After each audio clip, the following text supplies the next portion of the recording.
On va essayer de rester un peu dans le thème de ce soir, vu que ça parlait déjà SCC Cash, etc. Donc, je m'appelle Luc Lambourg. C'est la première fois que je viens sur scène présenter quelque chose. Malin Nicto. Donc, bonne chance pour moi. On va tenter quelque chose. Merci, non. Du coup, compiler plus vite que son café refroidi, c'est Make Hero. Donc, c'est Make Hero est un produit que l'on fait.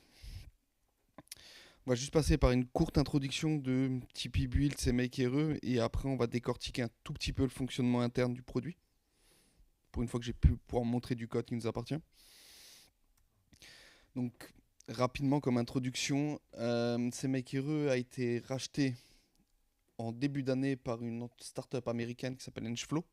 Cette startup a été fondée par le créateur et le mainteneur pendant très longtemps de Bazel au sein de Google.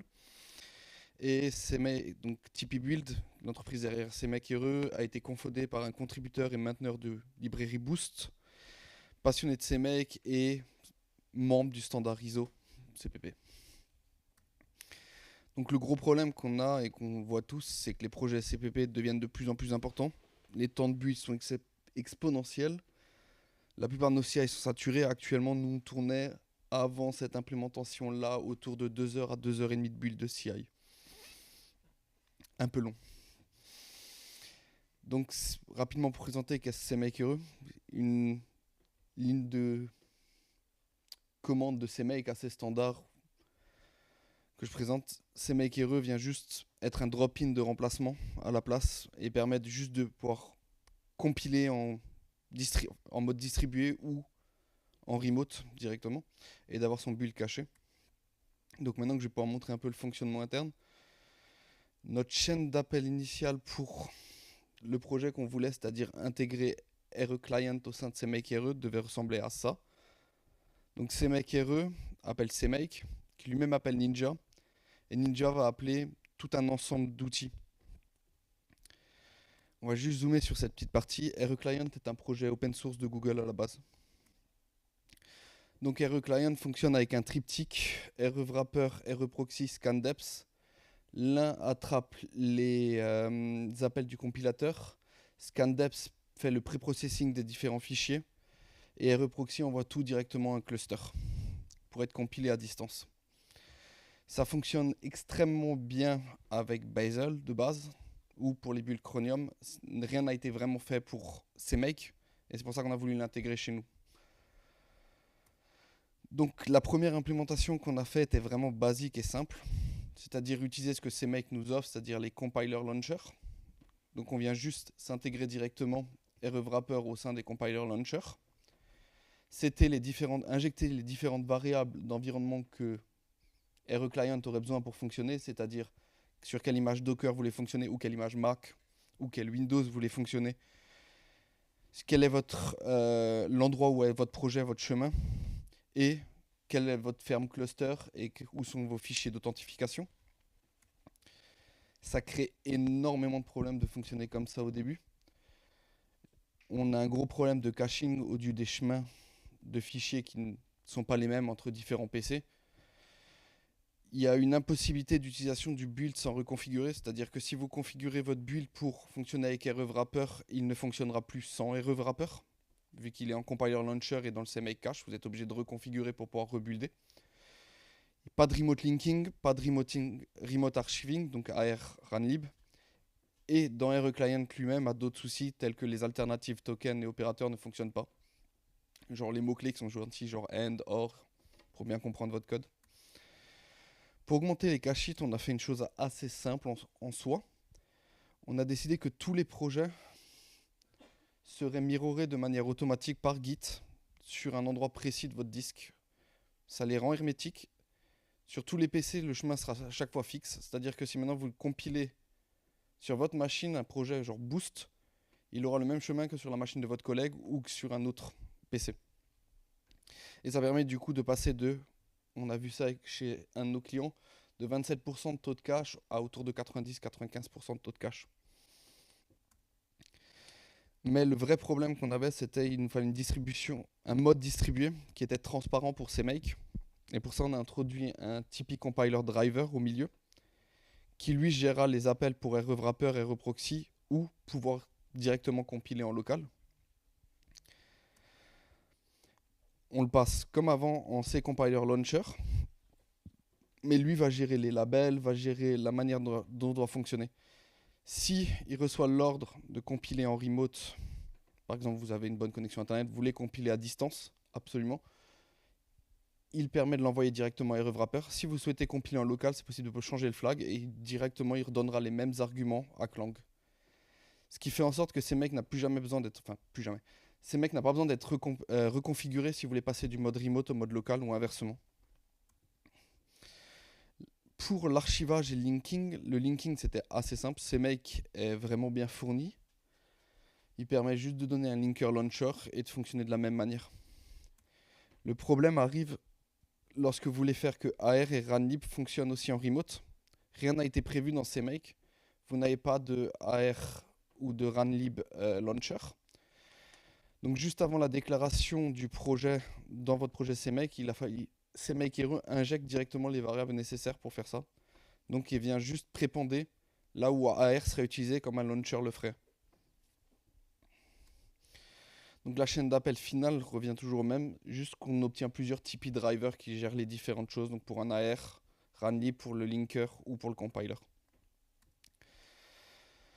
On a rajouté le support des tokens et opérateurs alternatifs dans le projet REClient.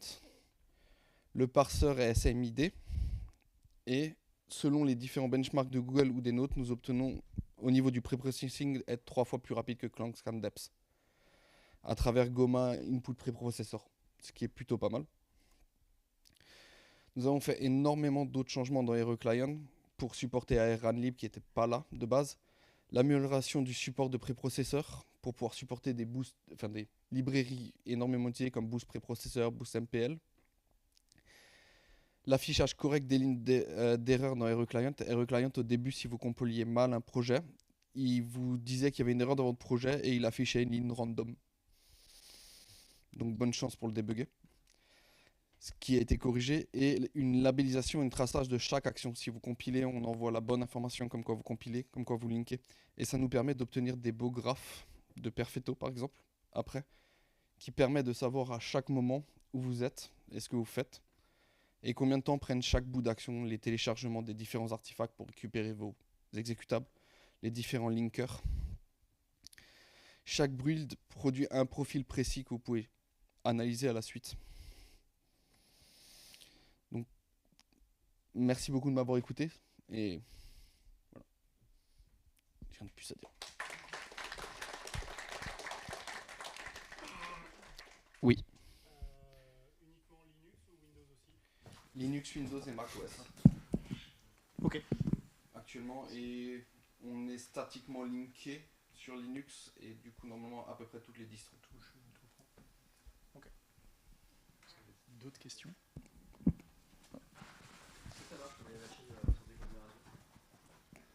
Normalement oui.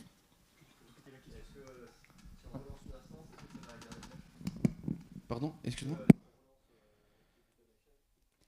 Oui, parce que ton cluster garde un scheduler qui est toujours allumé lui sur ton infra.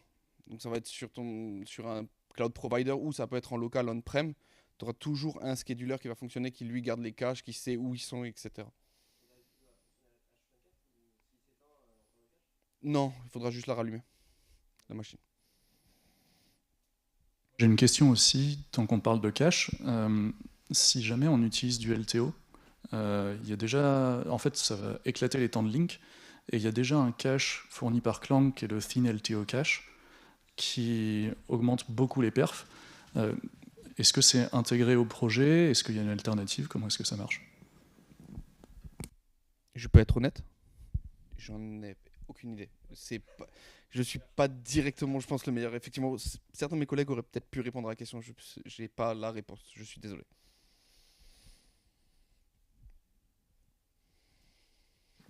Merci, j'ai une question sur Internet. Toutes distros OK, mais toutes architectures ARM ou c'est que x86?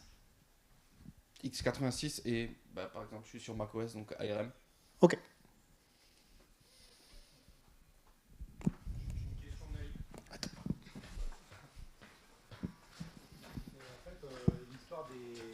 des modules. L'histoire des modules qui étaient censés accélérer les compilations, ça a complètement raté, ça, ou c'est juste comme ça? Parce qu'avant, ils annonçaient ça, c'est plus 20, je crois. C'est supporté logiquement par ces mecs. Ok.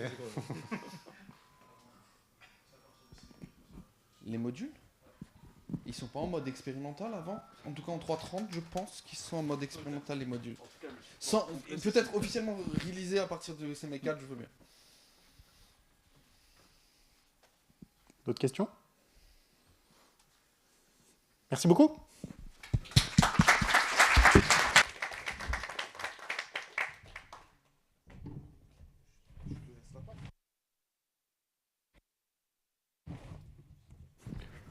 Est-ce qu'il y a d'autres Lightning Talks? Vous avez forcément des petits trucs à présenter, des trucs que vous avez vus cette semaine.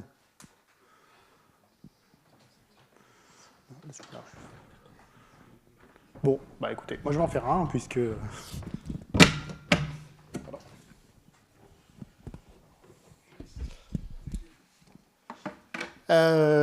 Du coup, comme vous savez, je suis hôte du Meetup. On cherche des speakers. C'est vraiment important.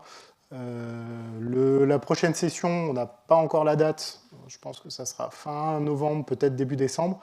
On voudrait faire des sessions non pas de 30-40 minutes, plus de 10-15 minutes, une sorte de lightning talk un peu plus long. Du coup, je vous invite, je sais qu'il y en a certains d'entre vous que j'ai contactés et qui m'ont contacté pour ce genre de choses-là. On est preneur, donc on fera probablement un autre format la prochaine fois, mais on a besoin de vous. Non, pas maintenant, mais la prochaine fois. Ok, c'est noté. Je voulais faire ce truc maintenant, mais le code ne compile pas, comme toujours. Tu veux un coup de main pour qu'on le fasse ensemble? C'est pas gênant, hein? Le code ne compile jamais. Pas d'autres sujets? Vous avez pas de questions? Des bouquins, des choses comme ça que vous avez vues, rencontrées dans les mois passés?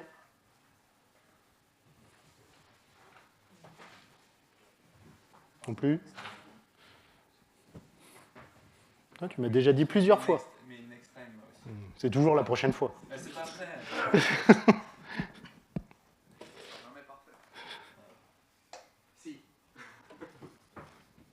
Bon, bah écoutez, je vous propose qu'on attende un peu, qu'on fasse une petite pause discussion, et puis on attend pour voir les pizzas.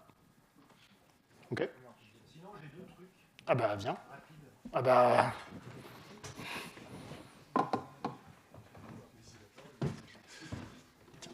Ah, c'est celui-là? Ce sera improvisé, hein, je préviens. Alors, ça c'est quoi ce truc là? C'est un micro-cravate. C'est une pince. Wow. Ah oui, d'accord. Est-ce que ça marche? Oui, ça marche. Donc, alors attendez. Du coup, deux petites choses rapidement. Donc, c'est très improvisé. Et c'est des choses qu'on utilise à Algolia tous les jours. Donc, voilà. Donc, le premier truc, le premier gadget, on a énormément de manipulation, de configuration dans la code base Algolia. On a aussi énormément de manipulation de string, de dispatch. Et on avait ce genre d'horreur. On ne voit pas l'écran. Ah, c'est embêtant, ça.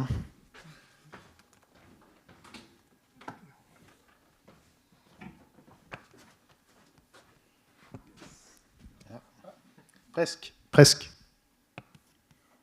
Putain.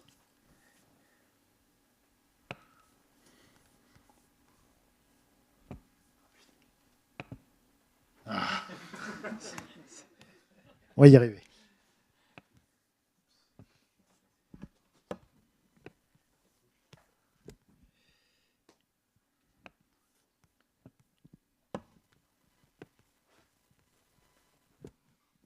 Alors, suspense.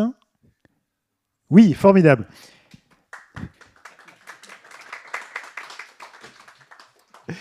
Du coup, je disais, on a beaucoup de choses qui manipulent les strings, et on avait du code un peu comme ça il y a fort longtemps, ce qui n'est pas très optimal, évidemment. Et du coup, nous, ce qu'on voudrait avoir...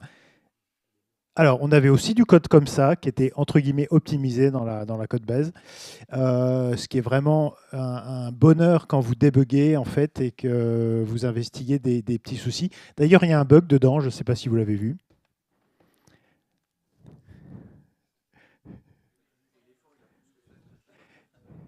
Et oui, il y a un problème de taille à un moment donné. Bon.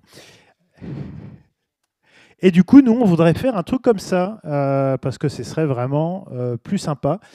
Ce serait beaucoup plus lisible. Et en termes de performance, vous pourriez peut-être optimiser, puisque, pour information, quand vous avez un switch case avec des nombres, le compilateur est relativement intelligent. Donc, soit il fait une recherche binaire pour trier en fait les différents cases et le dispatcher, mais il a d'autres stratégies sur du perfect hashing ou ce genre de choses. Mais malheureusement, évidemment, on ne peut pas faire ça en C++. Mais en fait, on peut presque faire quelque chose comme ça, grâce évidemment à un truc qui est de hacher de manière constexpre les différents labels et de transformer ça en nombre que vous allez pouvoir directement dispatcher. Et vous aurez également le hash ici qui sera évidemment à runtime qui permettra d'avoir directement la solution. Et pour faire ça, qu'est-ce qu'on fait? On utilise un hash qui n'est pas très compliqué et qui n'est pas très cher, qui est FNV1A. Les collisions sont relativement rares. Par contre, les attaques sont potentiellement à considérer. Donc, il faut faire attention. Et on prend une version 128 bits pour éviter d'avoir trop de collisions. Et jusqu'à là, on n'a jamais eu de collision en 5 ans de fonctionnement. Donc ça, c'est le code de notre hash. Vous voyez que ce n'est pas très compliqué. Vous avez en gros un XOR et un prime dans la boucle. Et ça vous donne un beau hash. Voilà. Et vous prenez la version 128 bits. Et du coup, vous pouvez écrire des trucs comme ça, ce qui est assez cool. Et quand on analyse le code qui a été compilé, ça se passe relativement bien, c'est-à-dire que le prime qui est utilisé, il s'optimise bien. Et le compilateur fait une compilation du switch case en recherche binaire. Donc c'est relativement efficace. Voilà. C'est sur GitHub d'ailleurs, si vous voulez regarder String Switch. Deuxième petit truc, on avait un certain nombre de fonctions, notamment dans OpenSSL à l'époque. Et ces fonctions-là prenaient des types un petit peu bizarres. Alors, ce n'était pas char, mais c'était des integers pour les tailles. Et on a eu des débordements en production parce qu'on a des trucs qui dépassaient 2 gigas et ça posait quelques soucis. Et donc, on s'est dit comment on pourrait sécuriser un petit peu toutes ces fonctions-là. Et évidemment, vous pouvez... voilà, donc ça, c'est un exemple. Vous essayez d'écrire un truc avec une taille qui dépasse la taille maximum que peut avoir l'argument. Et du coup, vous pouvez mettre des asserts partout où vous avez ces appels-là, mais c'est un petit peu embêtant. Il faut faire les listes des fonctions qui sont appelées et qui peuvent déborder, et on n'a pas envie de faire ça. Et donc nous, ce qu'on aimerait faire, c'est de remplacer notre write qui potentiellement accepte des types qui peuvent déborder avec une fonction, entre guillemets, qui a été décorée et qui est plus sécurisée. Et c'est exactement ce qu'on a fait. Alors, on a commencé par avoir un machin templété qui prend grosso modo une destination et une source et qui va vous vérifier que vous pouvez caster un type dans l'autre. Donc, typiquement, par exemple, si vous avez un int si vous avez un sizeT que vous castez en int et que vous débordez, à runtime, il va vous hurler dessus si vous avez une valeur qui dépasse. À partir de là, on a besoin de valider chacun des arguments. Pardon. Et pour faire ça, qu'est-ce qu'on fait? Eh bien, on a un autre petit template qui est un container, qui est typé, qui est un type de source. Et on va avoir un type de destination qui est inféré avec un opérateur de cast. Jusqu'ici, tout le monde suit. Et grâce à ça, on peut écrire quelque chose comme ça. C'est-à-dire qu'on a notre container qui prend notre argument et lui va inférer l'entrée et la sortie et il va vérifier de manière dynamique que vous n'ayez pas de débordement.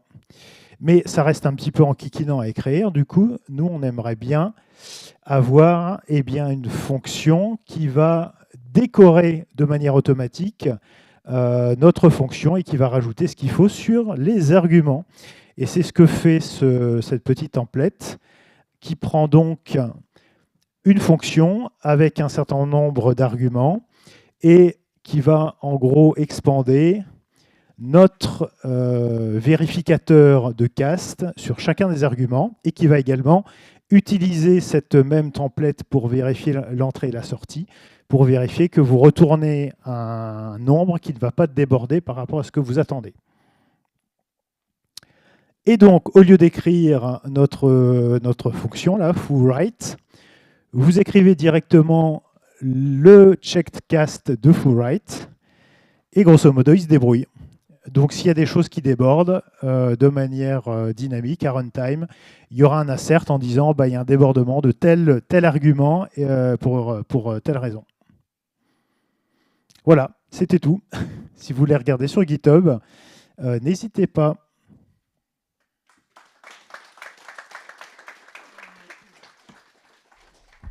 Est-ce qu'il y a des questions?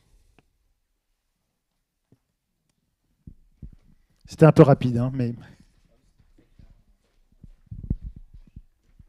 La question, c'est pourquoi... Est-ce que tu as proposé le switch case de string au standard? Parce que ça a l'air sacrément pratique. Ah j'ai pas osé pour ma santé mentale. Je crois que c'est un beau nom en théorie fonctionnelle, je crois, ce truc-là. Ce genre de truc. Je crois que c'est un beau nom en théorie fonctionnelle, ce genre de truc. D'accord. C'est un nom en théorie fonctionnelle. Si quelqu'un a la réponse, ce sera le quiz de la soirée.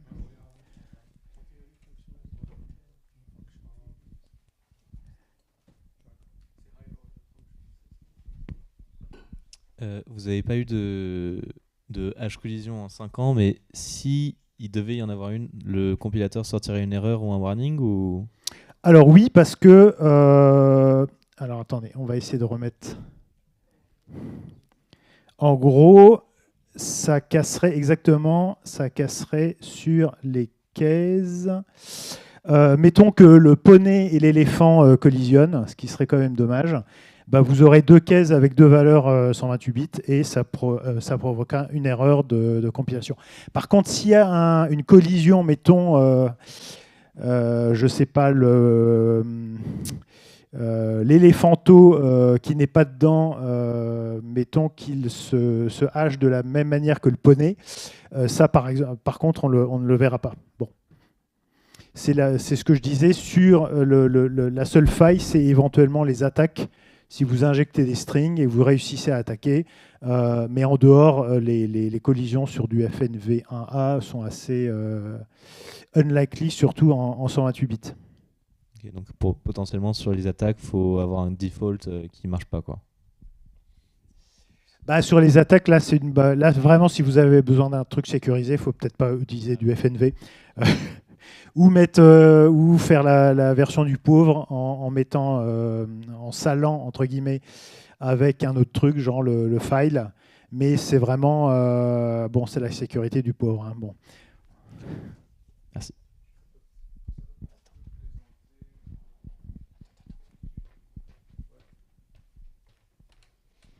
Juste parce que c'est un sujet que je vois souvent, ça ne peut pas être mis, par exemple, dans une unordered map to a stud function, genre un truc de unordered map à stud function, tu caches le truc, ça dépend ce qu'on veut faire, mais ça dépend du contexte qu'il y a autour. C'est-à-dire, oui, les opérations peuvent ne pas être les mêmes, mais ils peuvent être modélisés comme des fonctions qui sont les mêmes. Tu fais ton lambda, tu le caches dans un stud function. À la place du switch.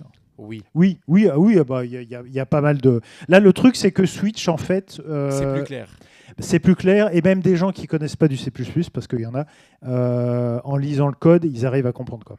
Et oui. Oui, c'est ça. Oui, ça dépend du contexte, vraiment. Voilà. Et là, effectivement, en termes de perf, normalement, le compilateur, il est capable d'optimiser Ah oui, il fait le des meilleur, optimisations. voilà, le meilleur cas. C'est au moins en haut de log n, mais il y a des compilateurs smart qui arrivent à faire des jump tables directement, enfin, en faisant des choses assez avancées, quoi. Ouais. Bah justement, ouais, c'était ma question. Vous avez déjà comparé ça avec du code qui pourrait être généré. Alors, peut-être pas en C++, puisqu'on n'a pas de pattern matching encore, mais je sais pas moi, un langage en R qui ferait une implémentation, genre lui qui prendrait simplement du coup des strings littéraux. Non, j'ai jamais essayé, mais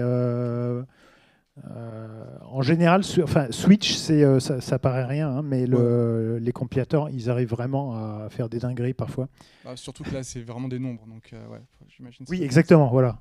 Il faut voir, ça, c'est vraiment des nombres 128 bits, hein, derrière des très très gros nombres, mais ça reste des nombres.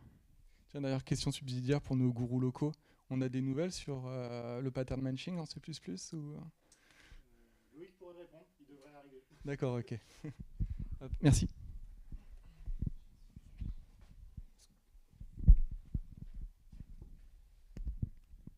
Est-ce que vous avez envisagé de caster le string en un tableau de caractères et de faire un switch sur le tableau de caractères? Enfin, par exemple, vous castez le string en 128 bits et vous faites le switch directement sur les 128 bits. Ah oui, directement prendre les 128 premiers bits du truc.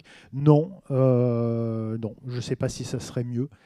En fait, l'intérêt aussi de faire du hashing, c'est que statistiquement, vous avez une répartition des nombres 128 bits qui sont à peu près sympathiques. Donc ça se prête bien à du dispatch en log n. Donc avec un tableau de voilà, si c'est inférieur à telle valeur, je vais là. Et donc ça fait à peu près tous les cas de manière générique. C'est ça aussi l'intérêt, quoi. Ok. En fait, ma question c'est parce que si on fait un switch sur 128 bits, du coup ça évite les collisions pour tous les strings qui sont inférieurs à 16 caractères. Donc ça peut être intéressant. Oui, c'est vrai. Mais après, il faut retester que c'est la bonne string, etc., quoi. Bon.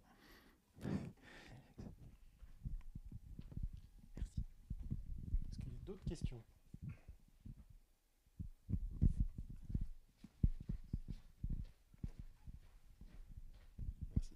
C'est juste en follow-up à cette dernière question. Par contre, on revient de loin parce qu'à une époque, on avait des switch cases caractère par caractère. Et ça, bon, bah, c'était ce qui avait le plus optimé, c'était vraiment dégueulasse. Donc, au moins, on avait ce layer d'amélioration qui a été introduit. Et ouais, 16 caractères, je pense qu'il y a plein de cas d'usage concrets en prod où ce serait pas suffisant. On a des paramètres et tout qui sont assez longs. Donc, je pense qu'il faudrait largement étendre pour que ça puisse correctement matcher. Et je précise que ce genre d'horreur existait. Hein.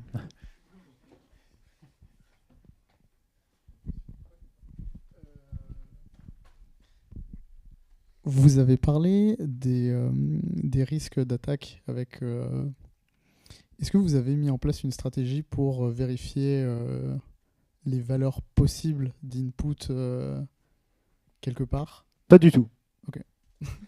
Non, en gros, c'est utilisé dans des endroits du code où il n'y a pas de risque d'injection en fait, extérieure, donc on est relativement safe. Mais oui, il ne faut pas l'utiliser non plus potentiellement partout parce que bon. Merci.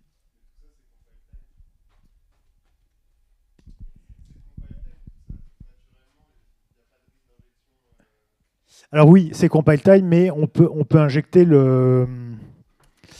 Mais mettons que si la clé est injectée par quelqu'un de mal intentionné, il pourrait s'amuser à injecter un truc qui match.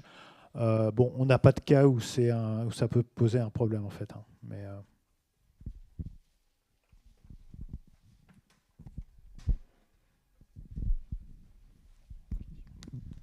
Vous avez considéré d'autres algorithmes de hash Pas du tout. Celui-ci. Ah, d'accord. En fait, l'intérêt de FNV, c'est que c'est vraiment le hash le plus bête du monde. Littéralement, hein, c'est... Alors, où est-ce qu'il est, lui? Ah bah il est là. Vous avez en gros une valeur par défaut et vous avez ensuite un XOR et une multiplication dans une boucle. Je connais pas de hash encore plus simple que ça, donc du coup j'ai pris celui-là.